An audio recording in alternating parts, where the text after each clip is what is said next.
Brought to you by Penguin.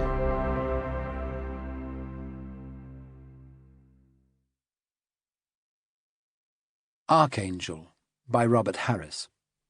Read by Michael Kitchen. Prologue. Rapava's story. Death solves all problems.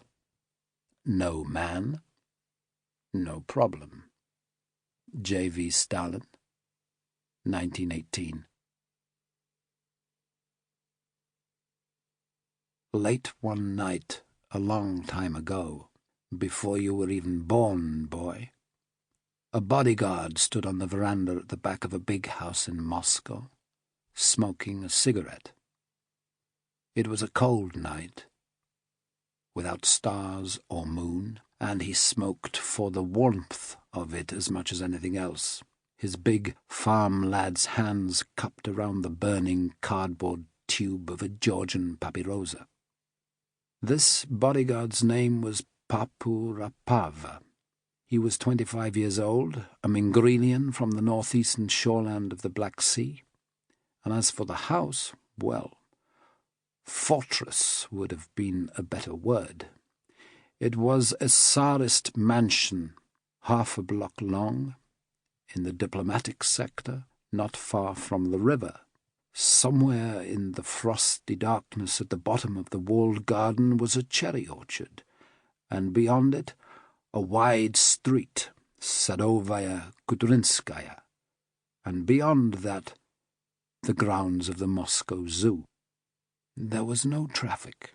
Very faintly in the distance, when it was quiet like now, and the wind was in the right direction, you could hear the howling of caged wolves. By this time the girl had stopped screaming, which was a mercy, for it had got on Rapava's nerves. She couldn't have been more than 15, not much older than his own kid sister, and when he had picked her up and delivered her, she had looked at him. Well, to be honest, boy, he preferred not to talk of it even now, nearly 50 years later. Anyway, the girl had finally shut up, and he was enjoying his cigarette when the telephone rang. This must have been about 2 a.m. He would never forget it. 2 o'clock in the morning on the 2nd of March, 1953. In the cold stillness of the night, the bell sounded as loud as a fire alarm. Now, normally, you have to understand this. There were 4 guards on duty during an evening shift, 2 in the house and 2 in the street. But when there was a girl, the boss liked his security kept to a minimum, at least indoors. So on this particular night, Rapava was alone. He threw down his cigarette, sprinted through the guard room, past the kitchen, and into the hall. The phone was old-fashioned, pre-war, fastened to the wall. Holy mother, it was making a racket, and he grabbed the receiver mid-ring. A man said, "Lavrenty." "He's not here, comrade." "Get him. It's Malyankov." The normally ponderous voice was hoarse with panic. "Comrade, get him. Tell him something's happened. Something's happened at Blizhny." "You know what I mean by Blizhny, boy?" asked the old man. There were 2 of them in the tiny bedroom, on the 23rd floor of the Ukrainer Hotel, slumped in a pair of cheap foam armchairs so close their knees were almost touching.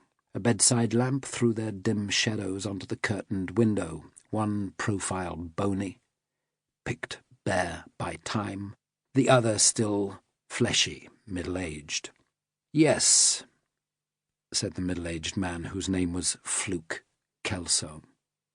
"Yes, I know what Blizhny means. Of course I bloody know," he felt like saying. "I did teach Soviet history at Oxford for 10 bloody years. Blizhny is the Russian word for near. Near, in the Kremlin of the 40s and 50s, was shorthand for the near dacha, and the near dacha was at Kuntsevo, just outside Moscow. Double perimeter fence, 300 NKVD special troops, and 8 camouflage 30mm anti-aircraft guns, all hidden in the birch forest to protect the dacha's solitary, elderly resident. Kelso waited for the old man to carry on, but Rapava was suddenly preoccupied. Sample complete. Ready to continue?